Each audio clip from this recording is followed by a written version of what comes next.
Okay, നമ്മൾ TDS returns and associate forms വരെയാണ് discuss ചെയ്തിരിക്കുന്നത്. ഇനി നമ്മൾ ഡിസ്കസ് ചെയ്യാൻ പോകുന്ന ടോപ്പിക് എന്ന് പറയുന്നത് penalty provisions for non deduction of TDS ആണ്. TDSന്റെ അണ്ടറിൽ വരുന്ന പെനാൽറ്റി പ്രൊവിഷൻസ് ആണ് ഞാൻ ഡിസ്കസ് ചെയ്യാൻ പോകുന്നത്. അപ്പോൾ ഇവിടെ ഒരു 5 കേസസ് പറയുന്നുണ്ട്. അപ്പോൾ ഫസ്റ്റ് വൺ നമുക്ക് നോക്കാം. Consequences of non deduction of TDS. അതായത് ഏതൊരു പേഴ്സണാണോ ടാക്സ് ഡിഡക്ട് ചെയ്യാൻ റെസ്പോൺസിബിൾ ആയിട്ടുള്ളത്, ആ ഒരു പേഴ്സൺ ടാക്സ് ഡിഡക്ട് ചെയ്യാതിരിക്കുന്ന കേസിൽ ഇവിടെ ആസസിങ് ഓഫീസർക്കാണ് പവർ ഉള്ളത്. എന്തെങ്കിലും ആക്ഷൻ എടുക്കാനുള്ള പവർ ഉള്ളത് ആസസിങ് ഓഫീസർക്കാണ്.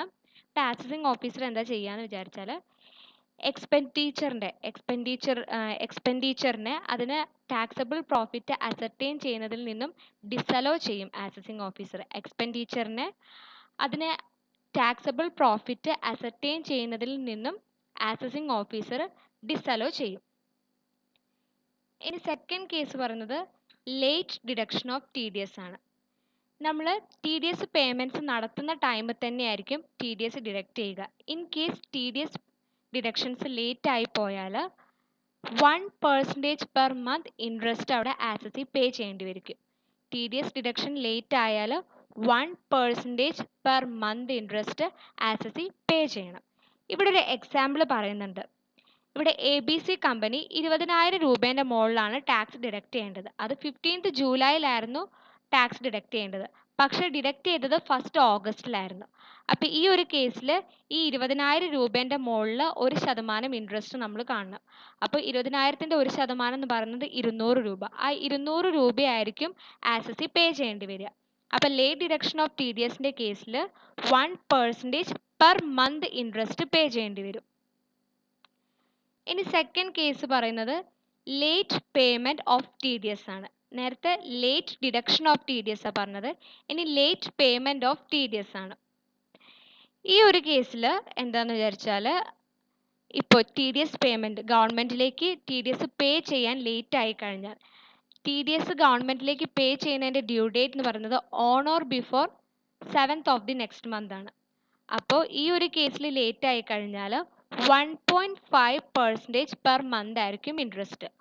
1.5% പെർ മന്ത് ആയിരിക്കും ഇൻട്രസ്റ്റ്. ഇവിടെ ഒരു എക്സാമ്പിൾ പറയുന്നുണ്ട്. ഇവിടെ ABC 20,000 രൂപയാണ് ഗവൺമെൻറ്റിലേക്ക് ഡിപ്പോസിറ്റ് ചെയ്യേണ്ടത്. അതും ഏപ്രിലാണ് ഡിഡക്റ്റ് ചെയ്തത്. 7th മെയ്യിലായിട്ടായിരുന്നു ഡിപ്പോസിറ്റ് ചെയ്യേണ്ടത്. പക്ഷേ ഡിപ്പോസിറ്റ് ചെയ്യാൻ ലേറ്റ് ആയിപ്പോയി. ആ ഒരു കേസിൽ ഈ ഒരു ABC ലിമിറ്റഡ് ഈ 20,000ൻ്റെ 1.5% കണ്ടിട്ടുള്ള 300 രൂപയായിരിക്കും ഇൻട്രസ്റ്റ് ആയിട്ട് പേ ചെയ്യേണ്ടി വരും. അപ്പോൾ ലേറ്റ് പേയ്മെൻറ്റ് ഓഫ് TDSൽ എത്രയാണ് പറയുന്നത് 1.5% per month interest assessee pay ചെയ്യേണ്ടി വരും. ഇനി ഫോർത്ത് കേസ് പറയുന്നത് late filing of return of TDS റിട്ടേണിൻ്റെ ലേറ്റ് ഫയലിംഗിൻ്റെ കേസാണ്. ഇവിടെ സെക്ഷൻ 234E പ്രകാരമാണ് പറയുന്നത്. ഇവിടെ പെനാൽറ്റി ആയിട്ട് 200 പെർ ഡേ ആയിരിക്കും പേ ചെയ്യേണ്ടി വരിക. 200 പെർ ഡേ ആണ് പേ ചെയ്യേണ്ടി വരിക. ഇവിടെ ഒരു എക്സാമ്പിൾ പറയുന്നുണ്ട്. 40,000 രൂപ ഡിഡക്റ്റ് ചെയ്തു. അതല്ല, ഇവിടെ ABC ഡിഡക്ഷൻസ് നടത്തി 40,000 രൂപയാണ് പേ ചെയ്യേണ്ടത്. 31st റിട്ടേൺസ് ഫയൽ ചെയ്യേണ്ടത്. ജൂലൈ 31st റിട്ടേൺസ് ഫയൽ ചെയ്യേണ്ടത്. പക്ഷെ 31st ഓഗസ്റ്റിലാണ് റിട്ടേൺ ഫയൽ ചെയ്തത്. അപ്പോൾ ഈ ഒരു കേസിൽ 31 ദിവസമാണ് ഇവിടെ ABC ലേറ്റ് ആയത് റിട്ടേൺസ് ഫയൽ ചെയ്യാൻ. അപ്പോൾ 200 × 31 ചെയ്യുക, 6,200. അപ്പോൾ ഇവിടെ 6,200 ആണ് റിട്ടേൺ ഫയൽ ചെയ്യുന്നതിൻ്റെ മുമ്പായിട്ട് പേ ചെയ്യേണ്ട എമൗണ്ട് എന്ന് പറയുന്നത്. അപ്പോൾ late filing of return of TDSൻ്റെ കേസിൽ സെക്ഷൻ 234E പ്രകാരം 200 പെർ ഡേ ആണ് penalty.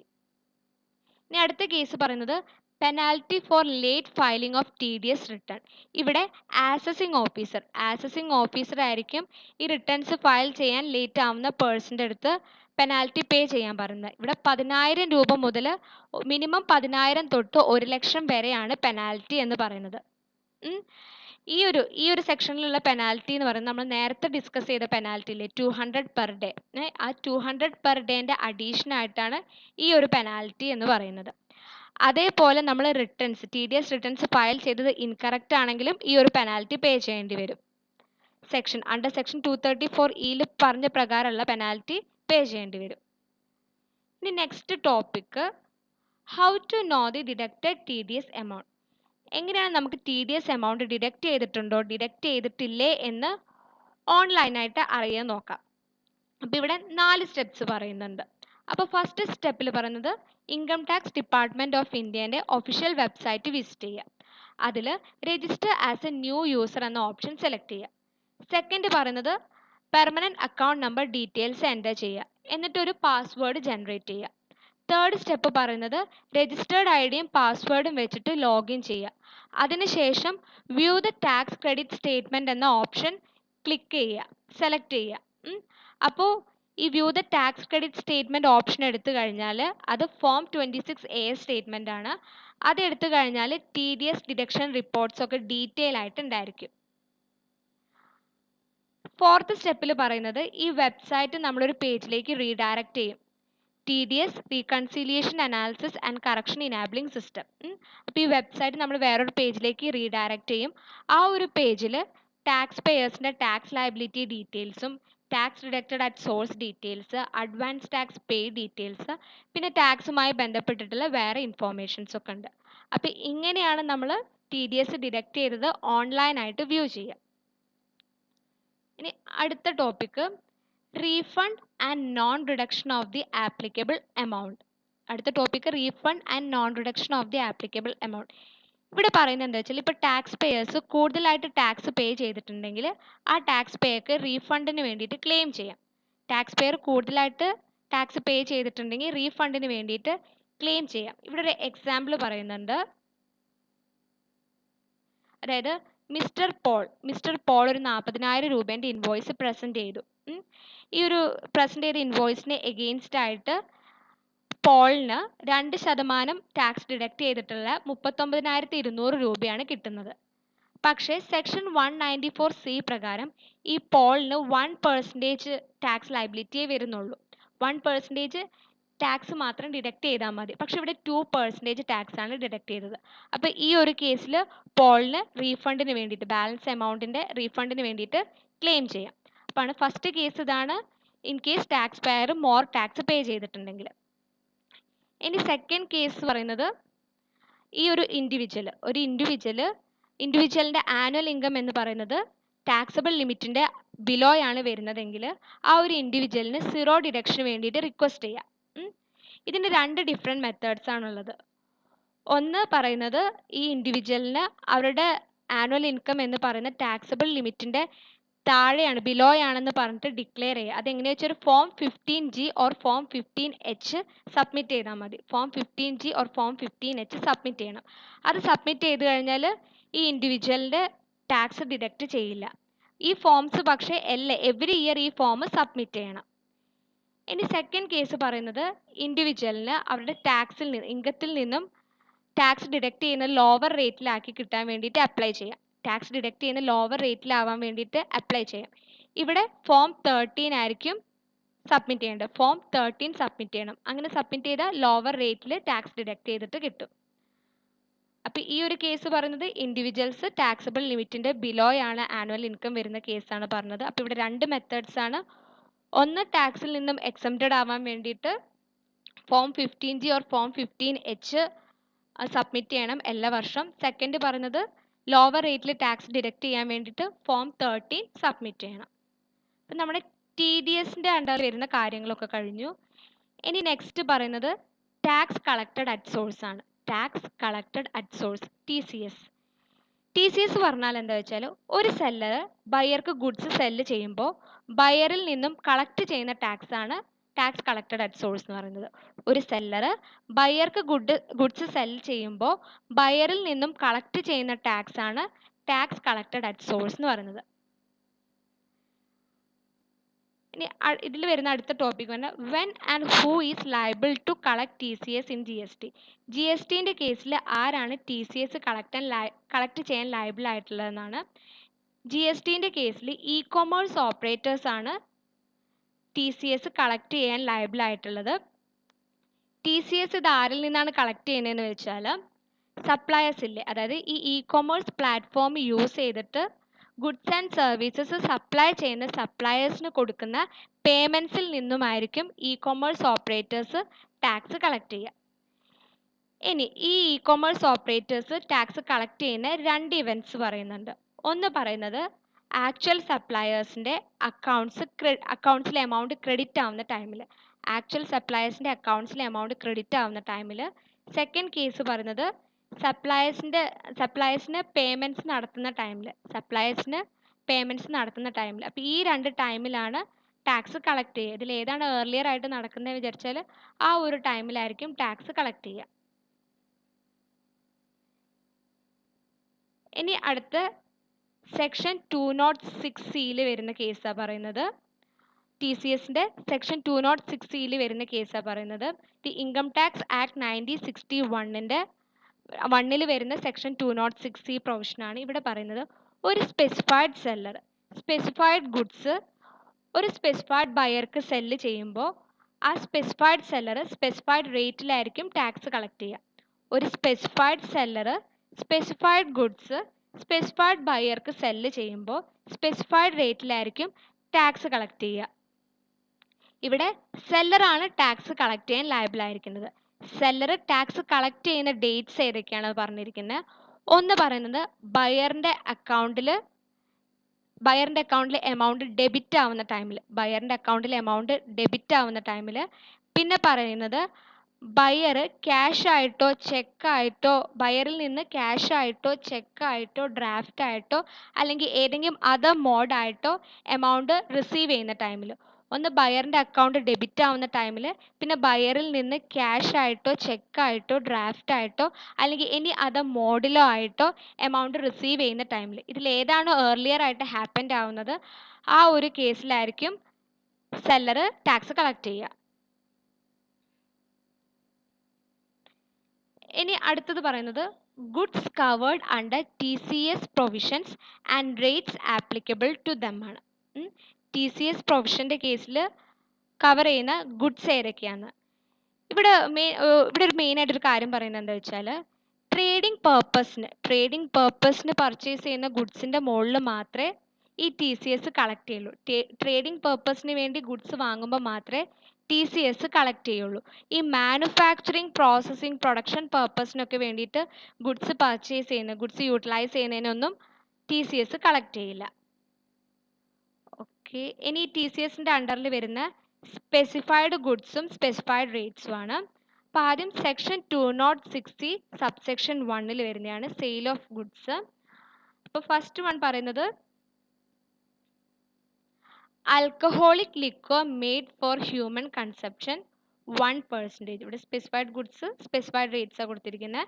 Alcoholic liquor made for human consumption 1%, scrap 1%, minerals 1%, ടെൻഡുലീപ്സ് 5%.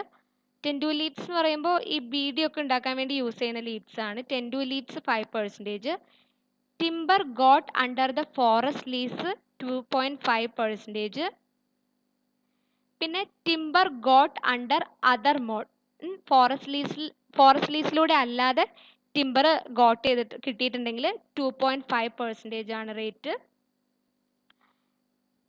പിന്നെ 7th പറയുന്നത് എനി അതർ ഫോറസ്റ്റ് പ്രൊഡ്യൂസ്, ടിമ്പറോ ടെൻഡുലീപ്സോ അല്ലാത്ത എനി അതർ ഫോറസ്റ്റ് പ്രൊഡ്യൂസിൻ്റെ സ്പെസിഫൈഡ് റേറ്റ് എന്ന് പറയുന്നത് 2.5%. അപ്പോൾ ഇപ്പോൾ നമ്മൾ ഡിസ്കസ് ചെയ്ത സെക്ഷൻ 206(c) സബ്സെക്ഷൻ 1 ആണ്. ഇനി section 206(c) subsection 1(c) contract, lease, licence. അപ്പോൾ ഫസ്റ്റ് വൺ പറയുന്ന parking lot 2%, second toll plaza 2%, 3 quarrying and mining 2%. ഇനി അടുത്തത് section 206(c) subsection 1(f) sale of motor vehicle. ഇവിടെ sale of a motor vehicle of the value more than INR 10 lakhs ആണ് 1% ആണ് specified rate.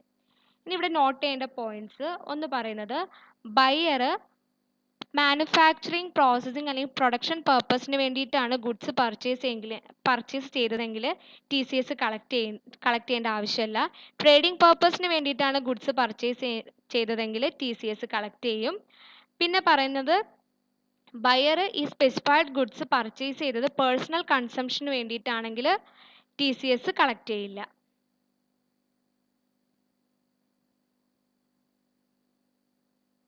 ഇനി T C എസിൻ്റെ കേസിൽ വരുന്ന sellers and buyers ആണ്. Sellers and buyers for T C S ആണ്.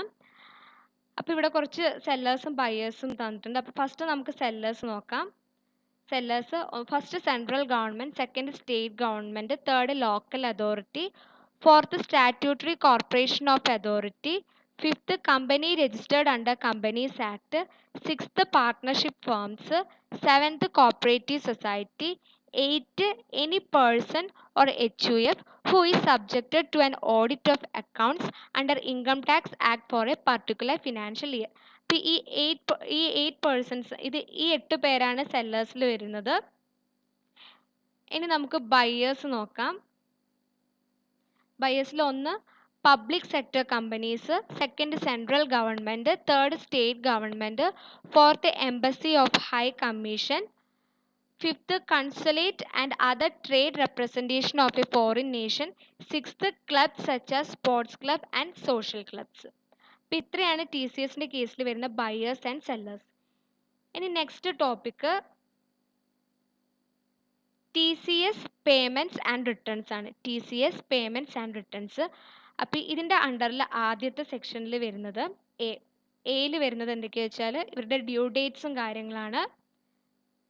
ഗവൺമെൻറ്റിലേക്ക് T C S പേ ചെയ്യുമ്പോൾ വരുന്ന ഡ്യൂ ഡേറ്റ്സും റിട്ടേൺസ് ഫയൽ ചെയ്യേണ്ട ഡ്യൂ ഡേറ്റ്സും ആണ് ഇവിടെ പറയുന്നത്. ഇവിടെ കളക്ഷൻ മന്ത് തന്നിട്ടുണ്ട്, ക്വാർട്ടർ എൻഡിങ് തന്നിട്ടുണ്ട്, ഡ്യൂ ഡേറ്റ് ഓഫ് പേയ്മെൻറ്റ് തന്നിട്ടുണ്ട്, due date of filing return തന്നിട്ടുണ്ട്. അപ്പോൾ കളക്ഷൻ മന്ത് ആദ്യത്തെ ഫസ്റ്റ് ക്വാർട്ടറിൽ വരുന്ന കളക്ഷൻ മന്തുകൾ ആദ്യം തന്നിരിക്കുന്നത് ഏപ്രിൽ, മെയ്, ജൂൺ. ഇവരുടെ ക്വാർട്ടർ എൻഡിങ് എന്ന് പറയുന്നത് 13th ജൂൺ ആണ്. പിന്നെ ഡ്യൂ ഡേറ്റ് ഓഫ് പേയ്മെൻറ്റ് ഏപ്രിലിലാവുമ്പോൾ ഏപ്രിലിൻ്റെ കേസിൽ 7th മെയ്, മെയ്യിൽ 7th ജൂൺ, ജൂണിൻ്റെ കേസിൽ 7th ജൂലൈ.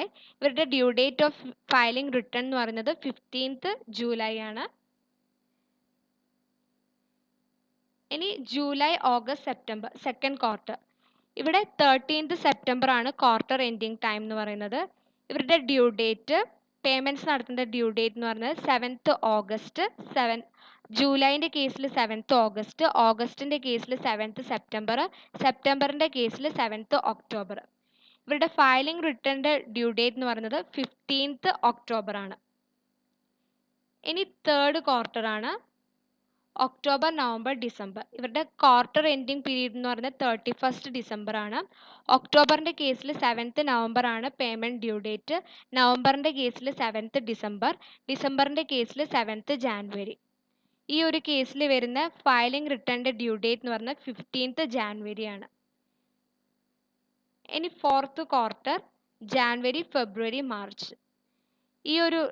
ഈ ഒരു ക്വാർട്ടർ പീരീഡ് എൻഡിങ് എന്ന് പറഞ്ഞാൽ 31st മാർച്ച് ആണ്. ഈ ഒരു ജാനുവരീൻ്റെ കേസിൽ ഡ്യൂ ഡേറ്റ് പേയ്മെൻറ്റ് വരുന്നത് 7th ഫെബ്രുവരി, ഫെബ്രുവരീൻ്റെ കേസിൽ 7th മാർച്ച്, മാർച്ചിൻ്റെ കേസിൽ 7th ഏപ്രിൽ. ഇനി ഫയലിംഗ് റിട്ടേണിൻ്റെ ഡ്യൂ ഡേറ്റ് എന്ന് പറയുന്നത് 15th മെയ് ആണ്. പിന്നെ ഇവിടെ ഒരു നോട്ട് പറയുന്നത് സംസ് കളക്റ്റഡ്, അതായത് ഗവൺമെൻറ് കളക്ട് ചെയ്യുന്ന എമൗണ്ട്സ് ഒക്കെ അത് ആ സെയിം ഡേറ്റ് തന്നെ ഡിപ്പോസിറ്റ് ചെയ്യണം എന്നാണ് പറയുന്നത്. പിന്നെ ഈ T D S returns and പേയ്മെൻറ്റ്സിൻ്റെ അണ്ടറിൽ ഇപ്പം നമ്മൾ എ ആണ്, അതിൻ്റെ അണ്ടറിലുള്ള എ ആണ് നമ്മൾ ഡിസ്കസ് ചെയ്തത്. ബിയിൽ എന്താ പറയുന്നതെന്ന് വെച്ചാൽ ടാക്സ് കളക്ട് ചെയ്തത് തൊട്ടുള്ള 7 ഡേയ്സിൻ്റെ ഉള്ളിലായിട്ട് T C S amount challan 281 deposit ചെയ്യണം. പിന്നെ സി പറയുന്നത് എന്താണെന്ന് വെച്ചാൽ ഈ ടാക്സ് കളക്ടർ എന്ന് പറഞ്ഞാൽ ടാക്സ് കളക്ട് ചെയ്യാൻ റെസ്പോൺസിബിൾ ആയിട്ടുള്ള പേഴ്സൺ. അപ്പോൾ ഈ ടാക്സ് കളക്ടറാണ് ടാക്സ് കളക്ട് ചെയ്യാനും ആ ഒരു എമൗണ്ട് ഗവൺമെൻറ്റിലേക്ക് ഡിപ്പോസിറ്റ് ചെയ്യാനും റെസ്പോൺസിബിൾ ആയിട്ടുള്ളത്.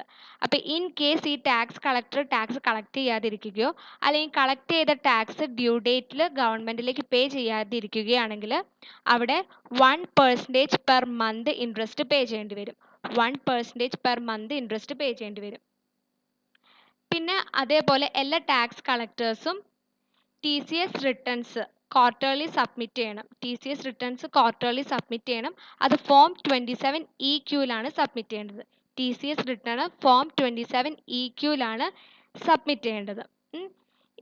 പിന്നെ പറയുന്നത് എന്തെങ്കിലും ഇൻട്രസ്റ്റ്, അതായത് പേയ്മെൻറ്റ്സ് ഡിലേ ആയതുകൊണ്ടുള്ള എന്തെങ്കിലും ഇൻട്രസ്റ്റ് ഗവൺമെൻറ്റിലേക്ക് പേ ചെയ്യാനുണ്ടെങ്കിൽ റിട്ടേൺസ് ഫയൽ ചെയ്യുന്നതിന് മുമ്പായിട്ട് തന്നെ പേ ചെയ്തിരിക്കണം. ഇനി അടുത്ത ടോപ്പിക്ക് TDS റിട്ടേൺ ഫയലിംഗ് ആണ്. TDS റിട്ടേൺ ഫയലിംഗ് നേരത്തെ നമ്മൾ പറഞ്ഞ പോലെ തന്നെ ടാക്സ് കളക്ട് ചെയ്തത് തൊട്ടുള്ള 7 ഡേയ്സിൻ്റെ ഉള്ളിലായിട്ട് ചലാൻ 281 എമൗണ്ട് ഡിപ്പോസിറ്റ് ചെയ്യണം. TCS എമൗണ്ട് ഡിപ്പോസിറ്റ് ചെയ്യണം. പിന്നെ സെക്കൻഡ് പറയുന്നത് TCS റിട്ടേൺ ഫോം 27EQയിലാണ് സബ്മിറ്റ് ചെയ്യേണ്ടത്. പിന്നെ എന്തെങ്കിലും പേയ്മെൻറ്റ്സിൻ്റെ ഡിലേ വന്നതുകൊണ്ട് വരുന്ന ഇൻട്രസ്റ്റും മറ്റും ഗവൺമെൻറ്റിലേക്ക് പേ ചെയ്യാനുണ്ടെങ്കിൽ റിട്ടേൺസ് ഫയൽ ചെയ്യുന്നതിന് മുമ്പ് തന്നെ പേ ചെയ്തിരിക്കണം. ഫോർത്ത് പോയിന്റ് പറയുന്നത് ഈ TCS റിട്ടേൺസ് ഫയൽ ചെയ്യുന്ന ടൈമിൽ 27EQയിൽ TCS റിട്ടേൺസ് ഫയൽ ചെയ്യുന്ന സമയത്ത് TCS അതായത് ടാക്സ് കളക്ടർ ബയർക്ക് ഒരു TCS സർട്ടിഫിക്കറ്റ് പ്രൊവൈഡ് ചെയ്യണം. ടാക്സ് കളക്ടർ ബയർക്ക് ഒരു TCS സർട്ടിഫിക്കറ്റ് പ്രൊവൈഡ് ചെയ്യണം. ഈ ബയർക്ക് പ്രൊവൈഡ് ചെയ്യുന്ന TCS സർട്ടിഫിക്കറ്റ് ആണ് ഫോം 27D. ഇനി ഡ്യൂ ഡേറ്റ്സ്, ഫയലിംഗ് റിട്ടേൺസിൻ്റെ ഡ്യൂ ഡേറ്റ്സ് പറയുന്നുണ്ട്. ഫിനാൻഷ്യൽ ഇയർ 2018-19 കേസിലുള്ള ഡ്യൂ ഡേറ്റ്സാണ് പറയുന്നത്. ഫസ്റ്റ് ഇവിടെ quarter period due date of returning files ആണ് തന്നിരിക്കുന്ന കോളം ഹെഡിങ് ആയിട്ട്. അപ്പോൾ ഫസ്റ്റ് ക്വാർട്ടർ പീരീഡ് എന്ന് പറയുന്നത് 1st April to 13th June ആണ്. ഡ്യൂ ഡേറ്റ് എന്ന് പറയുന്നത് 15th July 2018 ആണ്. ഇനി സെക്കൻഡ് ക്വാർട്ടർ പീരീഡ് പറയുന്നത് 1st July to 13th September ആണ്. ഇവിടെ due date of return filing എന്ന് പറയുന്നത് 15th October ആണ്. ഇനി third quarter 1st October to 37th December, due date 15th October 2018. Fourth quarter 1st January to 31st March, due date 15th May 2019.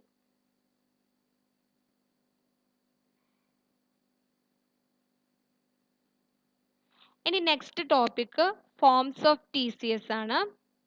TCSൽ വരുന്ന forms ഏതൊക്കെയാണ്? അപ്പോൾ first one പറയുന്നത് form 27EQ, അതായത് TCS returns file ചെയ്യുന്ന form 27EQ. Okay, ഈ form 27EQ file ചെയ്യുന്ന സമയത്ത് തന്നെ ടാക്സ് കളക്ടേഴ്സ് പർച്ചേസർക്ക് ഒരു TCS സർട്ടിഫിക്കറ്റ് പ്രൊവൈഡ് ചെയ്യണം. ആ TCS സർട്ടിഫിക്കറ്റ് ആണ് ഫോം 27D. ഇനി ഈ ഫോമിൽ ഈ സർട്ടിഫിക്കറ്റിൽ എന്തൊക്കെയാണുള്ളത് നോക്കാം. ഒന്ന്, name of the seller and buyer, TAN of the seller. TAN എന്ന് പറയുന്നത് ടാക്സ് ഡിഡക്ഷൻ അക്കൗണ്ട് നമ്പർ, അപ്പോൾ ടാൻ ഓഫ് ദി സെല്ലർ. പിന്നെ തേർഡ് പറയുന്നത് PAN of both seller and buyer. PAN എന്ന് പറയുന്നത് permanent account number, PAN of both seller and buyer. പിന്നെ D പറയുന്നത് total tax collected by the seller, E date of collection, F the rate of tax applied. അപ്പോൾ ഇത്രയും details ആയിരിക്കും സർട്ടിഫിക്കറ്റിൽ ഉണ്ടായിരിക്കുക. ഇനി ഇവിടെ ഈ സർട്ടിഫിക്കറ്റ്സ് ഈ ഫോം 27D ജനറേറ്റ് ചെയ്യേണ്ട ഡ്യൂ ഡേറ്റ്സ് ആണ് പ്രൊവൈഡ് ചെയ്തിരിക്കുന്നത്. അപ്പോൾ ക്വാർട്ടർ എൻഡിങ്ങും ഡേറ്റ് ഓഫ് ജനറേറ്റിംഗ് ഫോം 27Dയും തന്നിട്ടുണ്ട് കോളം ഹെഡിങ്സ് ആയിട്ട്. അപ്പോൾ first for the quarter ending on 13th June, date for generating form 27D എന്ന് പറയുന്നത് 13th July ആണ്. Second for the quarter ending on 13th September, 13th October ആണ് date. For the quarter ending on 31st December, 13th January ആണ് due date. For the quarter ending on 31st March, 13th May. അടുത്ത topic tax collected at source exemptions ആണ്. Tax collected at source exemptions. അപ്പോൾ TCSൽ വരുന്ന 2 exemptions ആണ് ഇവിടെ പറയുന്നത്. ഒന്ന് ലോവർ റേറ്റഡ് TCSും പിന്നെ ടോട്ടൽ എക്സംഷൻ ഫോർ ടാക്സും. ലോവർ റേറ്റഡ് TCSും ടോട്ടൽ എക്സംഷൻ ഫോർ ടാക്സും, ഈ രണ്ടെണ്ണമാണ് TCSൽ വരുന്ന 2 ടൈപ്സ് ഓഫ് എക്സംഷൻസ് എന്ന് പറയുന്നത്. അപ്പോൾ ഫസ്റ്റ് നമുക്ക് TCS അറ്റ് ലോവർ റേറ്റ് നോക്കാം. അതായത് ഇവിടെ പറയുന്നത് ബയർക്ക് അവരുടെ ഇൻകത്തിൻ്റെ മുകളിൽ ലോവർ റേറ്റിൽ ടാക്സ് കളക്ട് ചെയ്യണമെന്ന് പറഞ്ഞിട്ട് ഒരു ഫോം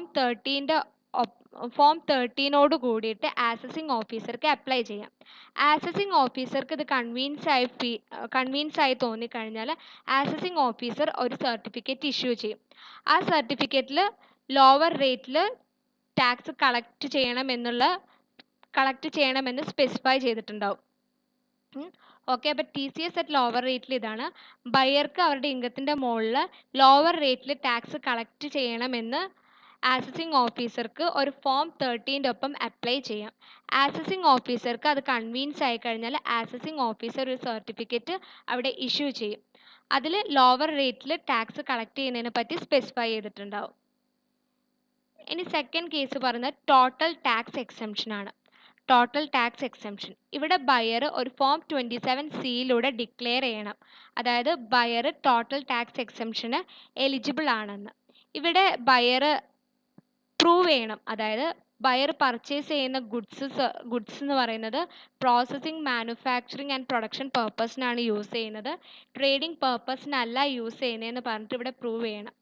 അങ്ങനെ പ്രൂവ് ചെയ്ത് കഴിഞ്ഞാൽ ഈ ബയറിനെ TCS കളക്ട് ചെയ്യുന്നതിൽ നിന്നും എക്സംപ്റ്റഡ് ആക്കും. ബയറിൻ്റെ ടാക്സ് കളക്ട് ചെയ്യുന്നതിൽ നിന്നും എക്സംപ്റ്റഡ് ആക്കും. ഇവിടെ ഈ ഒരു ബയർ ഈ ഒരു ഡിക്ലറേഷൻ ഫോമിൻ്റെ ഡ്യൂപ്ലിക്കേറ്റ് കോപ്പി ആ ഒരു ടാക്സ് കളക്ട് ചെയ്യുന്ന പേഴ്സണ് അല്ലെങ്കിൽ എത്നിറ്റിക്ക് പ്രൊവൈഡ് ചെയ്യണം. ബയർ ഈ ഒരു ഡിക്ലറേഷൻ്റെ ഡ്യൂപ്ലിക്കേറ്റ് കോപ്പി ഈ ടാക്സ് കളക്ട് ചെയ്യുന്ന പേഴ്സണ് അല്ലെങ്കിൽ എത്നിറ്റിക്ക് കൊടുക്കണം. അവർ ഈ ഒരു ഡിക്ലറേഷൻ അവർ അപ്രോപ്രിയേറ്റ് അതോറിറ്റീസിന് വിത്തിൻ എ വീക്ക് കൊടുക്കണം. ഈ ടാക്സ് കളക്ടേഴ്സ് ഈ ഒരു declaration within a week appropriate അതോറിറ്റീസിന് പ്രൊവൈഡ് ചെയ്യണം. അപ്പോൾ ടാക്സ് കളക്റ്റഡ് അറ്റ് സോഴ്സ് എക്സംഷൻസിൽ രണ്ടെണ്ണം വന്നു. ഒന്ന് TCS അറ്റ് ലോവർ റേറ്റും പിന്നെ ടോട്ടൽ ടാക്സ് എക്സംഷനും. അടുത്ത topic ETCS, electronic filing of TCS ആണ്. അപ്പോൾ ഇലക്ട്രോണിക് മീഡിയ യൂസ് ചെയ്തിട്ട് TCS റിട്ടേൺസ് ഫയൽ ചെയ്യുന്നതിനെയാണ് ETCS എന്ന് പറയുന്നത്. ഇത് ഗവൺമെൻറ്റും കോർപ്പറേറ്റ് കളക്ടേഴ്സും TCS റിട്ടേൺസ് ഫയൽ ചെയ്യുന്നത് ഇലക്ട്രോണിക് ഫോമിൽ തന്നെയാണ്. കമ്പൽസറി ആയിട്ട് ഇലക്ട്രോണിക് ഫോമിൽ തന്നെ ഗവൺമെൻറ്റും കോർപ്പറേറ്റ് കളക്ടേഴ്സും TCS റിട്ടേൺസ് ഫയൽ ചെയ്യണം. ഇനി ഗവൺമെൻറ്റും കോർപ്പറേറ്റ് കളക്ടേഴ്സും അല്ലാത്ത അതർ കളക്ടേഴ്സിന് വേണമെങ്കിൽ ഫിസിക്കൽ ഫോമിൽ അല്ലെങ്കിൽ ഇലക്ട്രോണിക് ഫോമിലായാലും TCS റിട്ടേൺസ് ഫയൽ ചെയ്യാം. ഈ ഒരു ETCS റിട്ടേൺസ് NSDL ആണ് കളക്ട് ചെയ്യാൻ ചാർജ് ഉള്ളത്. ഇൻകം ടാക്സ് ഡിപ്പാർട്ട്മെൻറ്റിന് വേണ്ടിയിട്ട് NSDL ആണ് ഈ TCS റിട്ടേൺസ് കളക്ട് ചെയ്യുക. NSDL എന്ന് പറയുന്നത് national securities depository limited. National securities depository limited. ഇനി നെക്സ്റ്റ് പറയുന്നത് there are certain TCS specific form formats which should contain all information for filing the TCS returns. അപ്പോൾ ഇതിൽ വരുന്ന TCS സ്പെസിഫിക് ഫോം ഫോർമാറ്റ്സിൻ്റെ ഇൻക്ലൂഡ് ചെയ്യുന്നത് ഏതൊക്കെയാണെന്ന് നോക്കാം. ഒന്ന് CD-ROM with a capacity 650 MB, പിന്നെ A data cartridge which is 4 mm 2 GB and 4 GB 2 GB or 4 GB, പിന്നെ 1.44 MB floppy diskette that is 3.5 inches. പിന്നെ ഇവിടെ ടാക്സ് റിട്ടേൺസ് സബ്മിറ്റ് ചെയ്യുന്ന ടൈമിൽ അതിൻ്റെ ഒപ്പം തന്നെ ഫോം നമ്പർ 27Bയും സബ്മിറ്റ് ചെയ്തിരിക്കണം. ഇനി ഈ ഒരു ടോപ്പിക്കിൽ വരുന്ന ഏറ്റവും ലാസ്റ്റ് ടോപ്പിക്കാണ് TCS അണ്ടർ GST. TCS GSTൻ്റെ കേസിൽ TCS ആണ് പറയുന്നത്. ഇവിടെ ഫസ്റ്റ് പറയുന്നത് എയിൽ പറയുന്നത് എന്താ വെച്ചാൽ ഏതൊരു ഡീലർ ആണോ ട്രേഡർ ആണോ ഓൺലൈൻ പ്ലാറ്റ്ഫോം യൂസ് ചെയ്തിട്ട് ഗുഡ്സ് സെല്ല് ചെയ്യുന്നത്, ആ ഒരു ഡീലർക്ക് അല്ലെങ്കിൽ ആ ഒരു ട്രേഡർക്ക് കിട്ടുന്ന എമൗണ്ട് എന്ന് പറയുന്നത് 1% GST, 1% ടാക്സ് ഡിഡക്റ്റ് ചെയ്തിട്ടുള്ള എമൗണ്ട് ആയിരിക്കും ആ ഒരു ട്രേഡർക്ക് അല്ലെങ്കിൽ ഡീലർക്ക് കിട്ടുക. 1% GST ഡിഡക്റ്റ് ചെയ്തിട്ടായിരിക്കും ആ ഒരു ഡീലർക്ക് അല്ലെങ്കിൽ ട്രേഡർക്ക് അവരുടെ പേയ്മെൻറ്റ്സ് ലഭിക്കുക. ഇവിടെ IGST എന്ന് പറയുന്നത് interstate goods and service tax ആണ്. CGST എന്ന് പറയുന്നത് central goods and service tax ആണ്. SGST എന്ന് പറയുന്നത് state goods and service tax ആണ്. ഇനി സെക്കൻഡ് കേസ് പറയുന്നത് ഈ ഒരു എമൗണ്ട്, അതായത് ഗവൺമെൻറ്റിലേക്ക് ടാക്സ് നെക്സ്റ്റ് മന്തിൻ്റെ 10th കൂടിയിട്ട് ഡിപ്പോസിറ്റ് ചെയ്യണം. സെക്കൻഡ് കേസ് പറയുന്നത് ഗവൺമെൻറ്റിലേക്ക് നെക്സ്റ്റ് മന്തിൻ്റെ 10th കൂടിയിട്ടായിരിക്കണം ടാക്സ് ഡിപ്പോസിറ്റ് ചെയ്യേണ്ടത്. പിന്നെ എല്ലാ ഡീലേഴ്സും ട്രേഡേഴ്സും GST രജിസ്ട്രേഷൻ കമ്പൽസറി ആയിട്ട് ചെയ്തിരിക്കണം. എല്ലാ ഡീലേഴ്സും ട്രേഡേഴ്സും GST രജിസ്ട്രേഷൻ കമ്പൽസറി ആയിട്ട് ചെയ്തിരിക്കണം.